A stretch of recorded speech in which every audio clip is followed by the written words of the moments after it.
नमस्कार, आप देख रहे हैं ग्रेटर जम्मू और मैं हूं आपके साथ नीतू सिंह। करंट अफेयर के नए एपिसोड में आप सभी दर्शकों का ग्रेटर जम्मू के चैनल में स्वागत है। आज हम जिस टॉपिक पर बात करने जा रहे हैं ये इतना ज्वलनशील टॉपिक है कि इसको लेकर लगातार जो स्टूडेंट्स हैं वो उनके अंदर रोष देखने को नजर आ रहा है। मैं बात कर रही हूँ नीट में जो धांधलियां हुई हैं और साथ ही साथ यूजीसी के नेट एग्जाम में जो धांधलियां पाई गई हैं। अब इस पर रोशनी डालने के लिए आज हमारे साथ मौजूद हैं एनएसयूआई के स्टेट प्रेसिडेंट अजय लोहोत्रा। अजय, आपका ग्रेटर जम्मू के चैनल में स्वागत है। Thank you. जिस तरह से इस समय का टॉपिक जो है वो बड़ा हॉट टॉपिक है और जो खासकर अगर यूथ की बात की जाए तो जिस तरह से लगातार नीट के एग्जाम जो है उसे रद्द किया गया, फिर यूजीसी के नेट के एग्जाम को रद्द किया गया, बच्चों का ये मानना है कि हमारा भविष्य जो है उसके साथ खिलवाड़ किया जा रहा है। आप क्या कहेंगे इस बात को लेकर? देखिए, इसमें तो कोई शक नहीं है कि ये जो सरकार है, आप पैटर्न देख लीजिए, चाहे आप बिहार में देख लीजिए, यूपी में देख लीजिए, जम्मू कश्मीर में देख लीजिए, यहाँ पे भी तो प्रॉक्सी तौर पे सेंटर की ही गवर्नमेंट है। जहाँ जहाँ बीजेपी की सरकार है वहाँ पे पेपर लीक का आपको पैटर्न मिलेगा। वही यहाँ पे हो रहा है। आपने बात की नीट की। नीट में मैं आपको बताना चाहूँगा, नीट का जो रिजल्ट था एज पर शेड्यूल वो 14 जून को निकलना था, लेकिन उन्होंने इस एनटीए ने इस तरीके की चालाकी की कि 4 जून को निकल गया। उन्होंने 4 जून को निकाला। 4 जून को क्यों? क्योंकि उनको पता था देश में लोकसभा चुनाव के नतीजे आ रहे हैं, पूरी सेंटर ऑफ अट्रैक्शन इस टाइम वही है, मीडिया, लोगों की, आम लोग भी यही चर्चा करते हैं।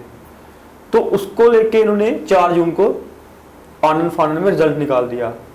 और इतिहास में पहली बार हुआ है कि 67 स्टूडेंट्स जो है वो ऑल इंडिया रैंक 1 है, 720 आउट ऑफ 720।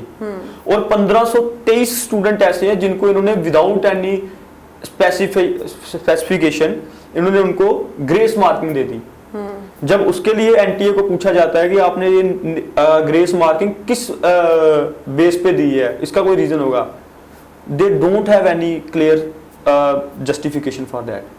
वहां से जब बात निकली, सबसे हाईलाइट कहाँ से हुआ, जो 1523 बच्चों को ये दे दी और उसके बाद 67 स्टूडेंट्स ऑल इंडिया रैंक 1 निकले, वहीं से ये हाईलाइट हुए। उसके बाद मैं आपको बताऊं फिर बिहार में क्या हुआ।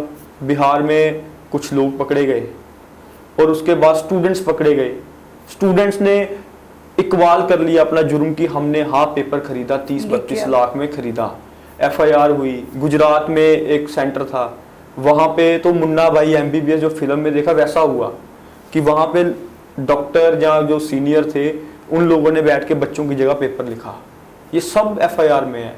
और दुख की बात है कि हमारी सरकार और मैं तो उनको कहूँगा कि जो धर्मेंद्र प्रधान जी हमारे शिक्षा मंत्री हैं, उनको नैतिक रूप से इस पोस्ट पे रहने का कोई अधिकार नहीं। लेकिन उनका ये कहना है, धर्मेंद्र प्रधान जी जो एजुकेशन मिनिस्टर हैं, उनका ये कहना है कि जो आरोपी होंगे उन्हें सख्त से सख्त सजा मिलेगी। इस समय आप देख सकते हैं कि जब ये नेशनल इंटरनेशनल लेवल पर खबर चली जाती है तब उसमें धांधलियां अगर ऐसे दिखती हैं तो जो सरकार, मौजूदा सरकार होती है, उस पर भी एक बड़ा प्रश्न चिन्ह बन जाता है। देखिए, मैं धर्मेंद्र प्रधान जी कुछ भी कहते हैं, आपने आज की अगर उनकी स्टेटमेंट सुनी होगी, जो धर्मेंद्र प्रधान जी कल तक कह रहे थे कि इसमें कोई घोटाला नहीं हुआ है, आज वो बोल रहे हैं कि मैं गलत हूं, मुझे गलतफहमी हुई है, इसमें कुछ ना कुछ तो हुआ है।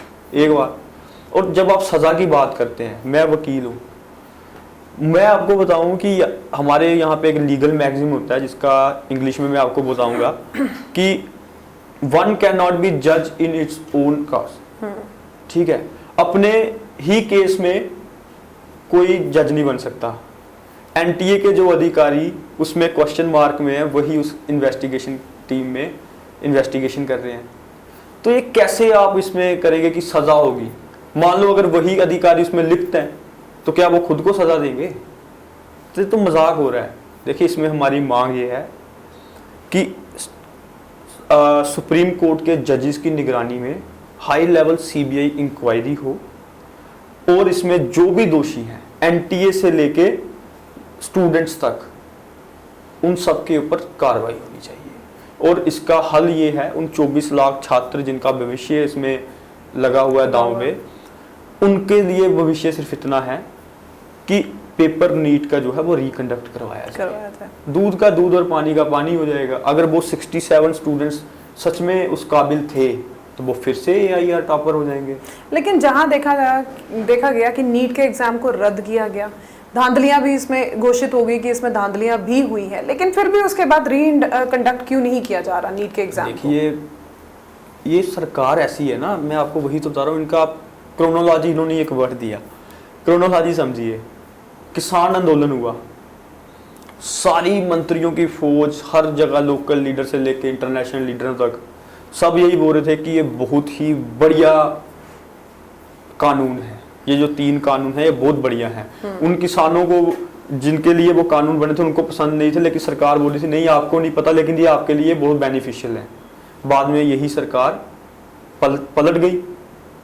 तो आज भी ये वही चीज कर रहे हैं, ये एडमेंट हो गए हैं, इगोइस्टिक हो गए हैं।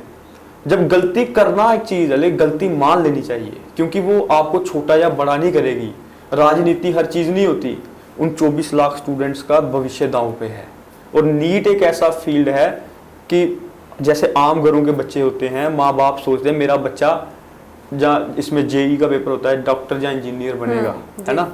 2-2 साल, मुझे पता है, मेरे अपने घर की बात है, मेरी सिस्टर ने कोचिंग की, आकाश मैं नाम लूँगा, मतलब इंस्टीट्यूट से कोचिंग ली। तो वहाँ पे पूरा फैमिली एक उम्मीद से देखती है कि हमारा बच्चा डॉक्टर बन जाएगा, इंजीनियर बन जाएगा। माँ बाप खून पसीने की कमाई लगाते हैं। आजकल इतना बड़ा ये बिजनेस बन गया है, 2-2, 3-3 लाख कोचिंग्स की फीस है सिर्फ। बिल्कुल माँ बाप करते हैं, लेकिन जब वो अपने खून पसीने की कमाई, और बच्चे मैंने खुद देखा हुआ है, रातों रातों तक पढ़ते हैं, पूरी रात पढ़ते हैं। और जब ऐसे बच्चों के साथ, मेरिटोरियस स्टूडेंट्स के साथ, आम घरों के बच्चों के साथ कोई अमीर ज़ादे, किसी का बाप पैसे वाला है, वो 30 लाख रुपए देके पेपर खरीद के अपने बच्चे को डॉक्टर बना देगा, तो हमारे देश का भविष्य कहाँ पे जाएगा? ये तो थी चलो नीट एग्जाम की बात। अब बात करते हैं UGC नेट एग्जाम की। उसमें तो सिर्फ संकेत ही मिले हैं, और संकेत मिलने के बाद जो है उसे रद्द कर दिया गया। लगभग 11 लाख के करीब उसमें स्टूडेंट्स जो थे जिन्होंने शिरकत की थी। देखिए, मैं आपको बताता हूँ, कहते हैं वो दूध का जला छाछ भी छान छान के पीता है, वही हिसाब है। इनको पता था कि NTA द्वारा ही कंडक्ट एक पेपर में पूरा देश इस टाइम पे आक्रोशित है।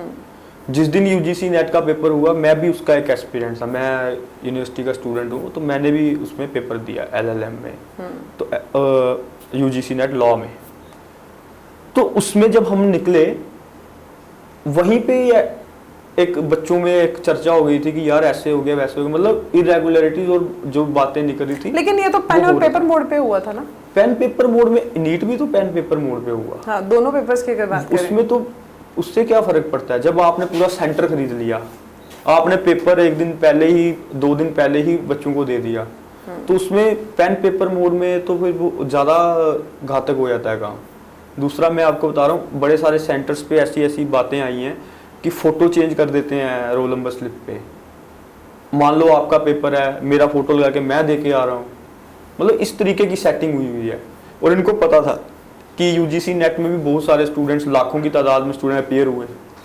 जब वहाँ पे भी स्टूडेंट प्रोटेस्ट करना शुरू हो गए, ये दूसरी तरफ से भी गिर जाएंगे, और ज़्यादा इनके ऊपर क्वेश्चन मार्क लग जाएगा।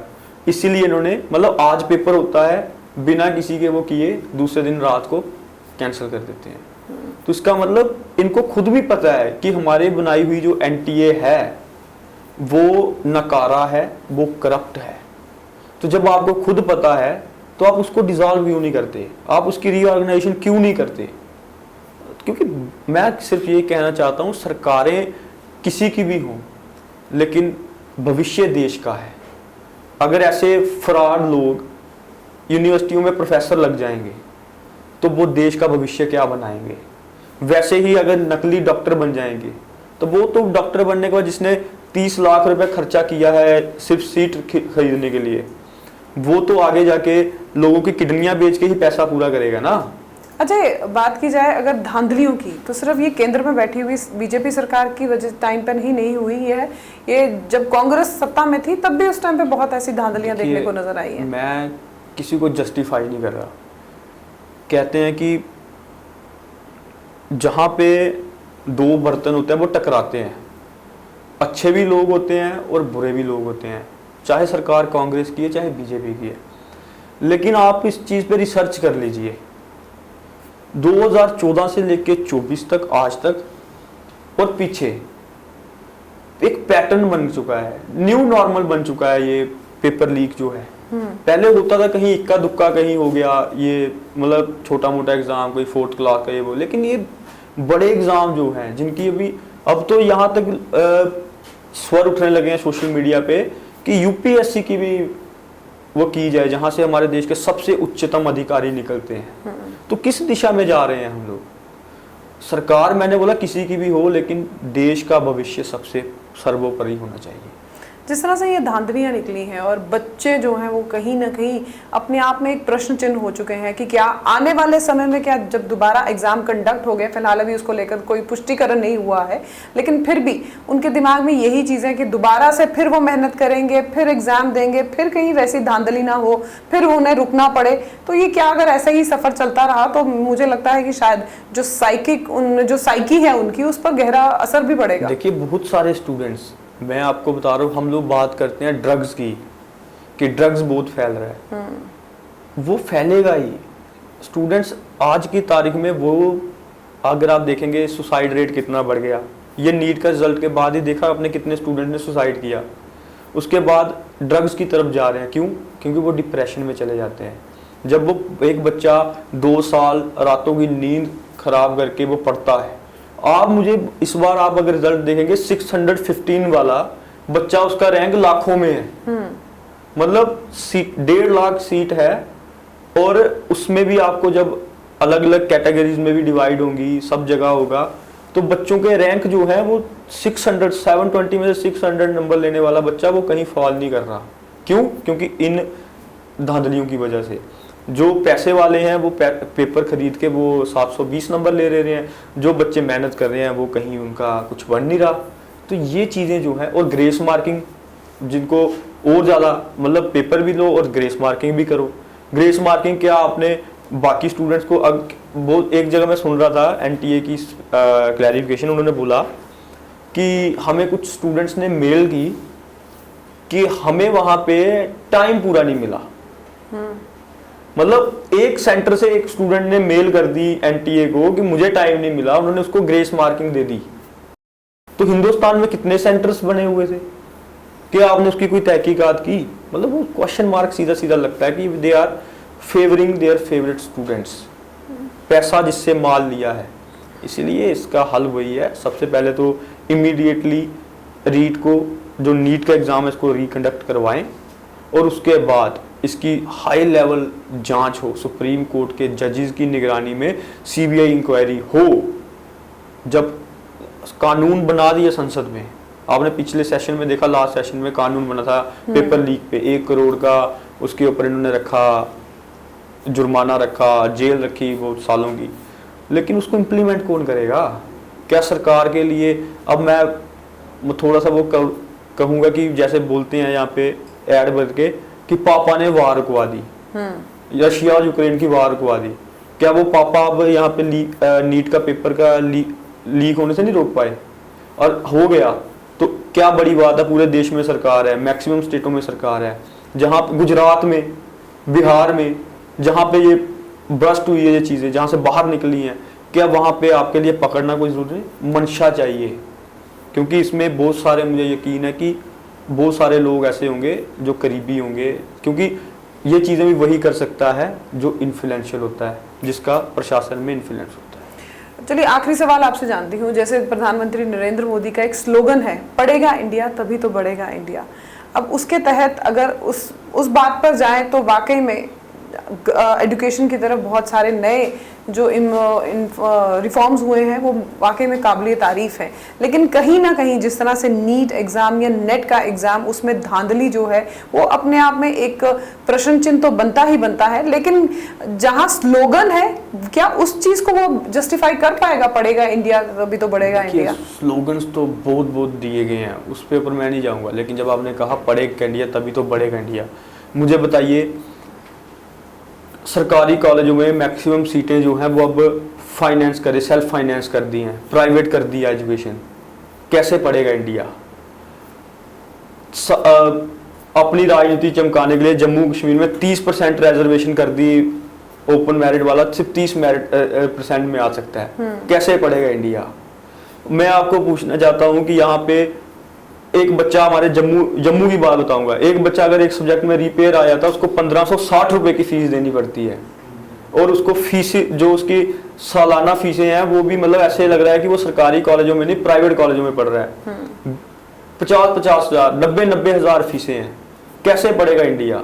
ये सिर्फ स्लोगन कहने और सुनने को अच्छा होता है, लेकिन जब तक आप इन चीज़ों को ग्राउंड लेवल पे ठीक नहीं करेंगे तब तक ना आगे बढ़ पाएगा इंडिया, और ऐसे ही पेपर लीक होते रहे तो ना आगे बढ़ पाएगा इंडिया। शुक्रिया अजय, इतने देर हमारे साथ बात करने के लिए शुक्रिया। Thank you. तो ये थे हमारे साथ NSUI के स्टेट प्रेसिडेंट अजय लोहोत्रा जी, जिनसे हमने बातचीत की। जिस तरह से नीट और UGC नेट के एग्जाम में धांधलियां पाई गई हैं उस पर हमने एक वार्तालाप की, और इनका ये कहना है अगर इस तरह से ही धांधलियां होती रही तो कैसे बढ़ेगा इंडिया और कैसे आगे बढ़ेगा इंडिया। क्या कुछ कहना चाहते हैं इस वीडियो के बारे में कमेंट सेक्शन में कमेंट करके जरूर बताइएगा। तब तक के लिए मुझे दीजिए इजाजत। अगले हफ्ते करंट अफेयर्स के एपिसोड में एक नए विषय पर नए तरीके से चर्चा करेंगे। तब तक के लिए मुझे दीजिए इजाजत। कैमरामैन अजय साडू के साथ मैं नीतू सिंह, ग्रेटर जम्मू के लिए धन्यवाद।